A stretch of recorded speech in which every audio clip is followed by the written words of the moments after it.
नमस्कार मंडळी, मायबोली मराठी न्यूज या आपल्या चॅनलमध्ये आपणा सर्वांचं अगदी मनापासून स्वागत आहे। मंडळी, कर्करोग हा असा आजार आहे की त्याचं नाव ऐकताच आपण सर्वजण आपलं भान गमावतो आणि तो तसाच असला सुद्धा पाहिजे, कारण त्याचे 100% उपचार अद्याप तरी सापडलेले नाहीत। अशा परिस्थितीमध्ये कर्करोगाला हरवण्याचा एकच मार्ग आहे आणि तो म्हणजे प्रतिबंध। जसं तंबाखू खाणं, सिगारेट ओढणं यामुळे कर्करोग होतो। मला खात्री आहे की तुम्ही आतापर्यंत चित्रपटगृहांमध्ये त्याच्या जाहिराती पाहिल्या असतील, परंतु आपण आपल्या दैनंदिन जीवनात खाल्लेल्या गोष्टींपैकी काही गोष्टी अशा आहेत ज्यामुळे कोणत्याही व्यक्तीमध्ये कर्करोग होऊ शकतो। तर आज आपण अशा गोष्टींबद्दल बोलणार आहोत ज्यामुळे एखाद्या व्यक्तीमध्ये कर्करोगाचा धोका वाढू शकतो। तसेच मंडळी, हा व्हिडिओ पूर्णपणे शैक्षणिक उद्देशाने आहे, कारण कर्करोग हे एक अतिशय गुंतागुंतीचं कारण असू शकतं, म्हणून तुम्ही फक्त हा व्हिडिओ पाहू शकता। मार्गदर्शक म्हणून त्याचा वापर करा आणि गरज पडल्यास तुमच्या जवळच्या डॉक्टरांचा सल्ला नक्की घ्या। तर चला या व्हिडिओ नोटवरून व्हिडिओ सुरू करूया आणि आपल्यामध्ये कर्करोग होऊ शकणाऱ्या सर्व गोष्टींबद्दल आपण जाणून घेणार आहोत। तर सर्वप्रथम कर्करोग म्हणजे काय ते समजून घेऊया। कर्करोग हा एक असा आजार आहे ज्यामध्ये आपल्या शरीराच्या पेशी अनियंत्रितपणे वाढू लागतात। सामान्य पेशींप्रमाणे कर्करोगाच्या पेशी सहज मरतही नाहीत आणि अशा प्रकारे त्या शरीराच्या आत वाढत राहतात आणि एक ट्यूमर तयार करतात। आता हे ट्यूमर देखील अनेक प्रकारचे असू शकतात। काही ट्यूमर जे आहेत ते निरुपद्रवी असतात, जे एका मर्यादेनंतर वाढणं थांबवतात, ज्यांना आपण सौम्य ट्यूमर म्हणतो, आणि काही खूप धोकादायक असतात जे वाढत राहतात आणि कधीकधी शरीराच्या इतर भागांमध्ये देखील पसरू लागतात, ज्यांना आपण घातक ट्यूमर म्हणतो।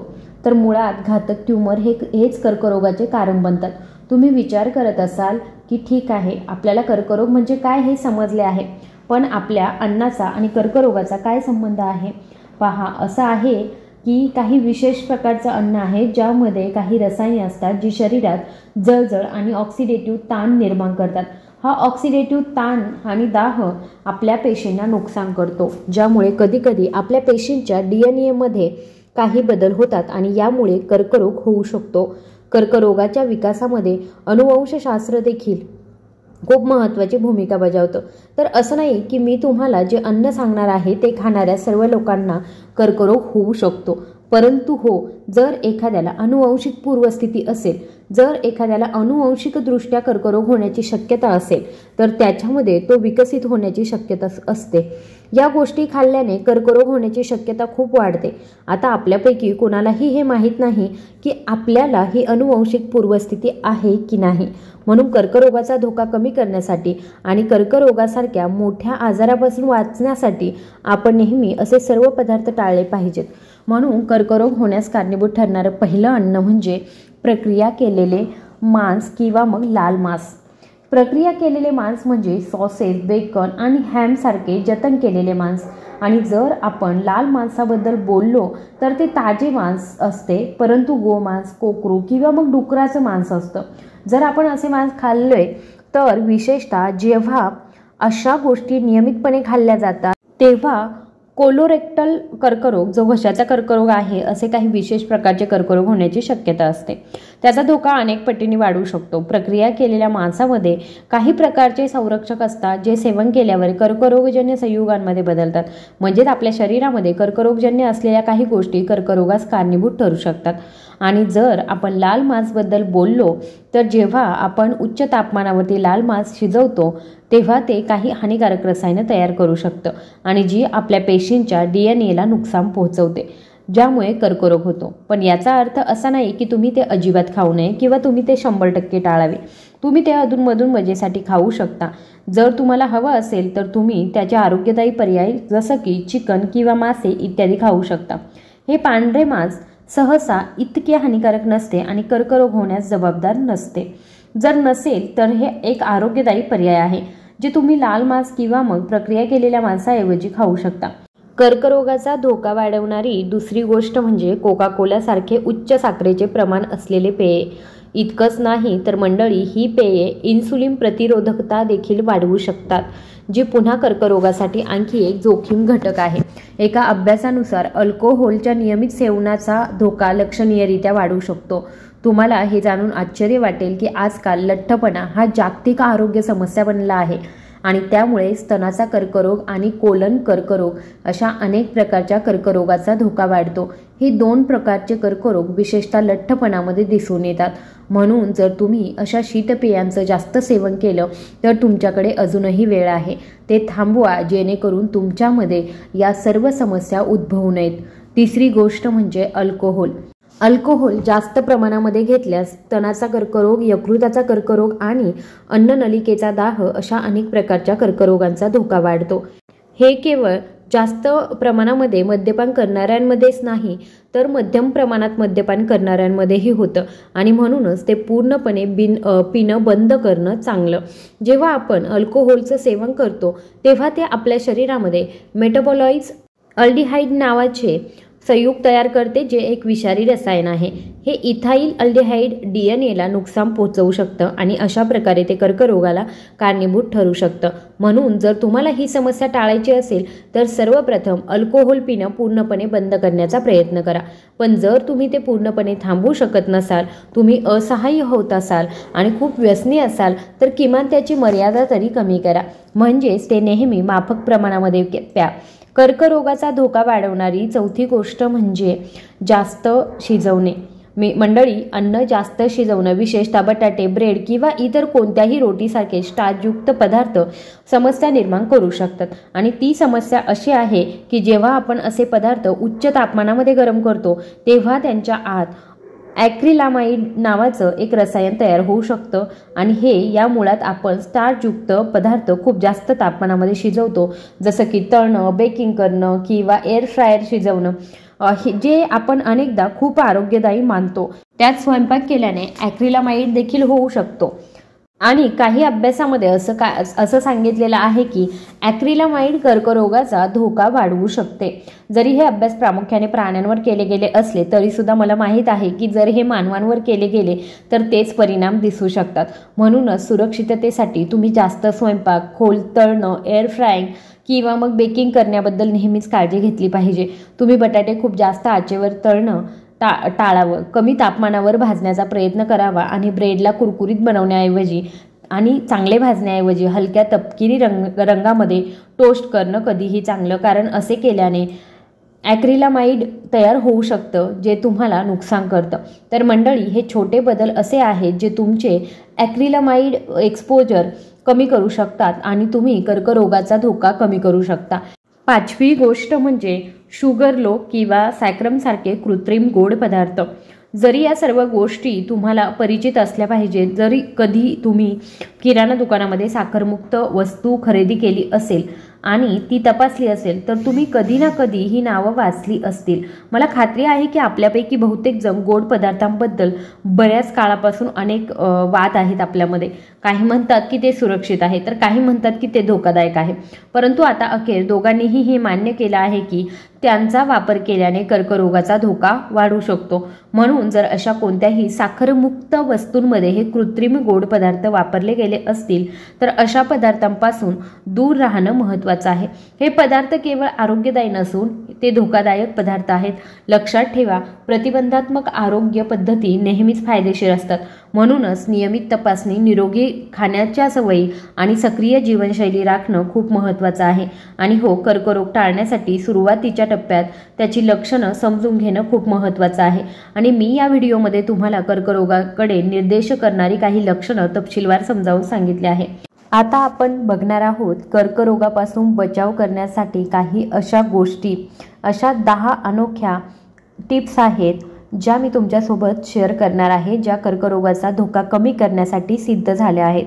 तर आता आपण सुरुवात करूया की कर्करोगाचे नक्की प्रकार कसे आहेत।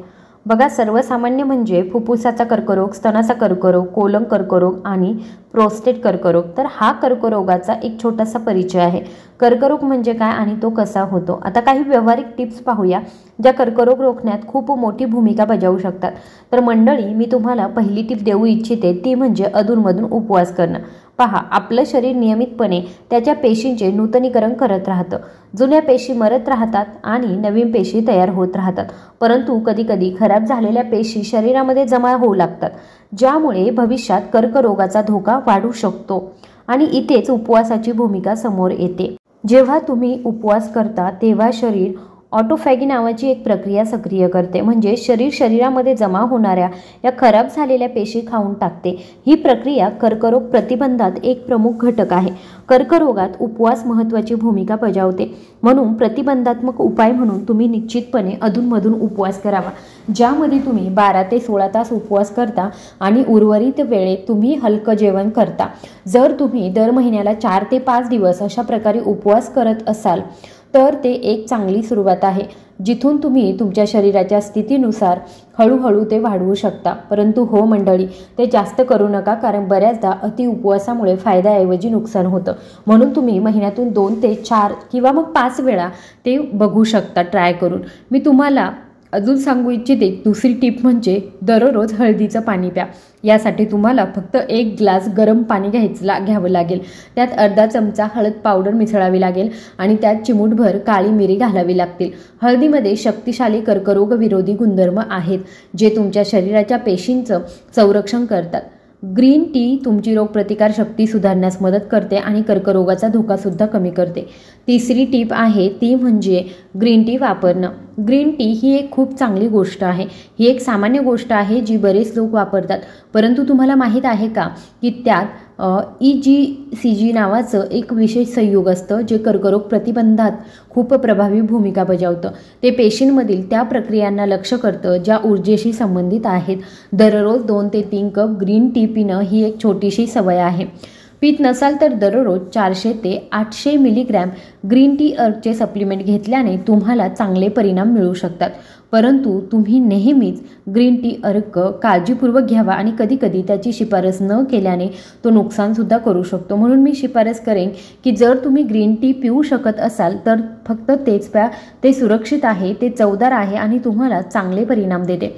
पुढील टिप मी तुम्हाला सांगेल ती म्हणजे नैसर्गिक स्वच्छता उत्पादने वापरणं। आजकाल आपण आपले घर स्वच्छ ठेवण्यासाठी अनेक रसायनांवरती आधारित स्वच्छता उत्पादने वापरतो। मग ती टॉयलेट क्लीनर असो, बाथरूम क्लीनर असो, मॉपिंग एजंट असो, फिनाईल असो किंवा मग इतर काही असो।